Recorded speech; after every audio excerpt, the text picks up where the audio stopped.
Bwana Diamond Platnumz, katika mambo ambayo watu wengi wamekuwa wakimpendeza na wamekuwa wakifurahia ni kumuona akishare kile kidogo alichokipata na kukirudisha kwenye jamii.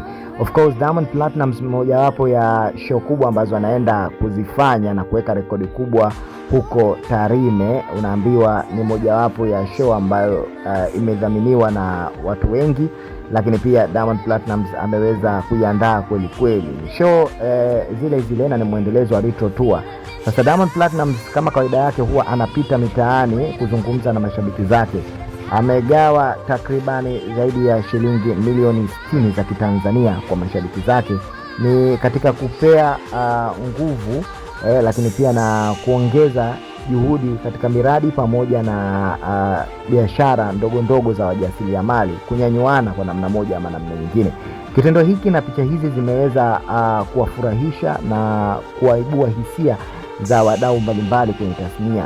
Wachambuzi pamoja na mashabiki wamefurahishwa zaidi na kumpongeza Diamond Platnumz katika nia pamoja na yale anayoyafanya kwenye jamii. Huwa anatengeneza baraka, heshima, lakini pia Diamond atazidi kukumbukwa kwa mazuri ambayo amekuwa akiyafanya, hasa katika kipengele cha kutoa misaada kwa wadau pamoja na watu ambao wana uhitaji maalum. So hii hapa ni mara nyingine tena Diamond Platnumz ameingia katika midomo ya watu kwa kusemwa kwa wema ama kuzungumzwa kwa uzuri, tofauti na vile ambavyo sometimes pia watu wamekuwa kimzungumzia kwa ubaya, lakini kwenye kipengele cha misaada na kutoa kidogo alichokuwa nacho Diamond kugawana na wengine, ana roho ya kipekee zaidi. Baadhi ya mastaa pia wameshare picha hizi kumpa hongera Diamond Platnumz, lakini pia wengine kuendelea kumpa msukumo wa kutoa zaidi, kwa sababu aendelee na moyo huu ndio utamfanya atazidi kutengeneza zaidi. Unapokuwa na kidogo na share na wenzako,